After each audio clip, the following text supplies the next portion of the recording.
राजनीति विज्ञान के द्वितीय वर्ष के विद्यार्थियों, आज मैं आपको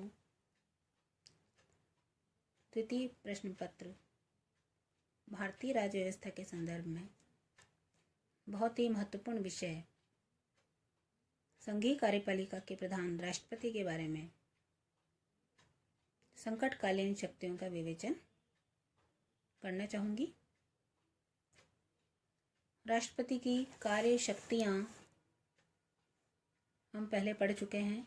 इसी क्रम में राष्ट्रपति की संकटकालीन शक्तियाँ भी इसके पहले के अध्याय में हमने पढ़ी हैं। आज मैं आपको वित्तीय संकट और संकटकालीन शक्तियों का मूल्यांकन, इन विषयों पर आपका ध्यान आकर्षित करना चाहती हूँ।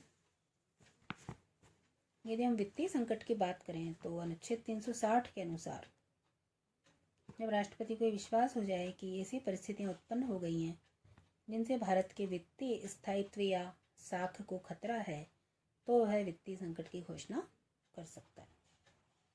ऐसी घोषणा के लिए भी वही अवधि निर्धारित है जो प्रथम प्रकार के संकट की घोषणा के लिए की जाती है। देश में वित्तीय संकट लागू करने का अवसर अब तक नहीं आया है। यदि हम संकटकालीन शक्तियों का मूल्यांकन करें तो भारतीय संविधान की ये संकटकालीन व्यवस्था संविधान निर्माण के समय और उसके बाद कटु आलोचना का विषय रही है। जिस दिन संविधान सभा में व्यवस्था स्वीकार हुई थी, उस दिन हरिविष्णु कामत ने संविधान सभा में कहा था, यह शर्मनाक दिन है, ईश्वर भारतीयों की रक्षा करे। इस संकटकालीन व्यवस्था की प्रमुख रूप से निम्नलिखित आधारों पर आलोचना की जा सकती है कि राष्ट्रपति अधिनायक बन सकता है। दूसरा, संघात्मक रूप का अंत हो जाता है और एकात्मक शासन आ जाता है। तीसरा, राज्यों में विरोधी दलों की सरकारों का दमन संभव है। चौथा, राज्यों की वित्तीय स्वायत्तता समाप्त हो जाएगी। और पांचवा, मूल अधिकार अर्थहीन हो जाएंगे। इस बात से इनकार नहीं किया जा सकता कि संकटकालीन उपबंधों की जो उपर्युक्त आलोचनाएं की गई हैं उनमें सत्य का अंश है, लेकिन इसके साथ ही ये भी कहा जा सकता है कि ये आलोचनाएं अतिशयोक्तिपूर्ण हैं और इन शक्तियों के पक्ष में व्यावहारिक तर्क दिए जा सकते हैं, जिनमें पहला जो पक्ष में तर्क है कि संकटकालीन उपबंध केवल विशेष परिस्थितियों के लिए ही होते हैं, सामान्य परिस्थितियों के लिए नहीं। दूसरा, राष्ट्रपति या अन्य कोई पदाधिकारी तानाशाह नहीं बन सकता। अगर कार्यपालिका अपनी संकटकालीन शक्तियों का दुरुपयोग करती है तो संसद उसे सबक दे सकती है। तीसरा तर्क, संकट काल में नागरिक अधिकारों की अपेक्षा राज्य की सुरक्षा अधिक महत्वपूर्ण होती है। चौथा, सशस्त्र विद्रोह या वित्तीय संकट की स्थिति भी भयावह होती है। तो संविधान में दिए गए इन संकटकालीन उपबंधों का अरुचिकर प्रतीत होना तो स्वाभाविक है, किंतु साथ ही स्वीकार करना होगा कि संकट काल के संबंध में की गई ये व्यवस्था नवजात राष्ट्र की स्वतंत्रता, एकता और प्रजातंत्र की रक्षा के लिए नितांत आवश्यक है।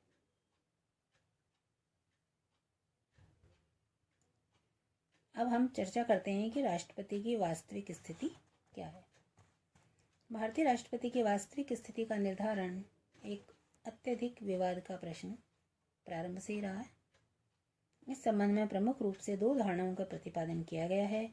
पहला, स्वतंत्र राष्ट्रपति की धारणा और दूसरा, वैधानिक प्रधान की धारणा। यदि हम स्वतंत्र राष्ट्रपति की धारणा देखें पहले, तो इस धारणा के प्रतिपादक विचारकों का कथन है कि संविधान के द्वारा राष्ट्रपति को जो शक्तियां दी गई हैं, व्यवहार में स्वयं अपने विवेक के आधार पर इन शक्तियों का प्रयोग कर सकता है। अनुच्छेद 53(1) में भी कहा गया है कि संघ की कार्यपालिका शक्ति राष्ट्रपति में निहित होगी तथा वह इसका प्रयोग इस संविधान के अनुसार या तो स्वयं या अपने अधीनस्थ पदाधिकारियों के द्वारा करेगा। इसी प्रकार से अनुच्छेद 74(1) में भी कहा गया है कि राष्ट्रपति को अपने कार्यों का संपादन करने में सहायता और मंत्रणा देने के लिए मंत्रिपरिषद होगी, जिसका प्रधान प्रधानमंत्री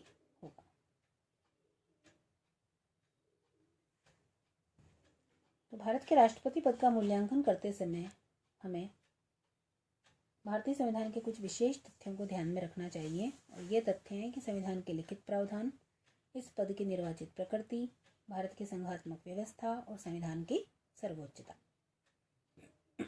इन तथ्यों की अवहेलना नहीं की जा सकती और इनके आधार पर कहा जा सकता है कि भारत में राष्ट्रपति की स्थिति वैसी नहीं है जैसी कि ब्रिटेन में सम्राट की। कुछ परिस्थितियों में संविधान के संघात्मक लक्षण को बनाए रखने के लिए राष्ट्रपति के द्वारा स्वयं विवेक के आधार पर कार्य किया जाना चाहिए। तो इस पक्ष के प्रतिपादकों का कथन है कि राष्ट्रपति को संवैधानिक प्रधान ही बनाना था, तो राष्ट्रपति को कुछ ऐसी शक्तियां क्यों दी गई जो अध्यक्षात्मक प्रणाली में राष्ट्रपति को दी जाती हैं। दूसरी जो प्रमुख धारणा है कि संवैधानिक प्रधान की धारणा।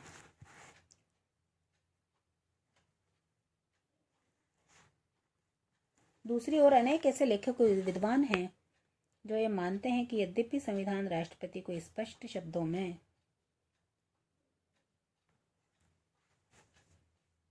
मंत्रिपरिषद का परामर्श मानने के लिए बाध्य नहीं करता, किंतु फिर भी संविधान में जो प्रयुक्त वाक्यांश हैं उसे ऐसा करना ही होगा, यह स्पष्ट कर देते हैं। एक प्रसिद्ध विद्वान पालंदे ने भी कहा है, ये बात ध्यान में रखी जानी चाहिए कि उसे अपनी शक्तियों का प्रयोग संविधान के अनुसार करना है। इन शब्दों के प्रयोग का अर्थ यही है कि वह संवैधानिक शासक मात्र होगा। संविधान सभा की प्रारूप समिति के अध्यक्ष डॉक्टर भीमराव अंबेडकर ने इस संबंध में कहा कि राष्ट्रपति की वही स्थिति है जो ब्रिटिश संविधान में सम्राट की है। वह राष्ट्र का प्रधान है, कार्यपालिका का नहीं। वह राष्ट्र का प्रतिनिधित्व करता है, उसका शासन नहीं। वह साधारणतया मंत्रियों के परामर्श को मानने के लिए बाध्य होगा। वह न उसके परामर्श के विरुद्ध कुछ कर सकता है और न उसके परामर्श के बिना। वास्तव में भारतीय संविधान के द्वारा जिस संसदात्मक शासन व्यवस्था की स्थापना की गई उसके अंतर्गत राष्ट्रपति एक वास्तविक प्रधान हो ही नहीं सकता। इसी बात को स्पष्ट करते हुए पंडित नेहरू ने भी 7 जुलाई 1959 को दोहराया था कि हमारा संविधान राष्ट्रपति को इंग्लैंड के सम्राट या साम्राज्ञी जैसी स्थिति प्रदान करता है। अगर ऐसा नहीं हो तो मंत्रिमंडल और संसद के उत्तरदायित्व के प्रश्न को हानि पहुंचेगी। इस संबंध में एक अन्य तथ्य ये भी है कि यदि राष्ट्रपति जानबूझकर मंत्रिपरिषद के परामर्श की अवहेलना करता है तो वे त्यागपत्र दे देंगे, जिसके परिणाम स्वरूप संवैधानिक गतिरोध उत्पन्न हो जाएगा। यदि मंत्रिमंडल के दल का संसद में बहुमत है और यदि उनकी नीतियों को सार्वजनिक समर्थन प्राप्त हो जाता है तो राष्ट्रपति के लिए त्यागपत्र देने वाले मंत्रिमंडल के स्थान पर दूसरे मंत्रिमंडल का निर्माण करना कठिन होगा। वैसे तो राष्ट्र के सर्वोच्च पद को धारण करने वाले व्यक्ति से इस बात की आशा की जा सकती है कि उसके द्वारा विवेकपूर्ण आचरण किया जाएगा, लेकिन यदि राष्ट्रपति दुराग्रही और अत्यधिक महत्वाकांक्षी हो जाता है तो फिर उसके विरुद्ध महाभियोग लगाया जा सकता है। धन्यवाद।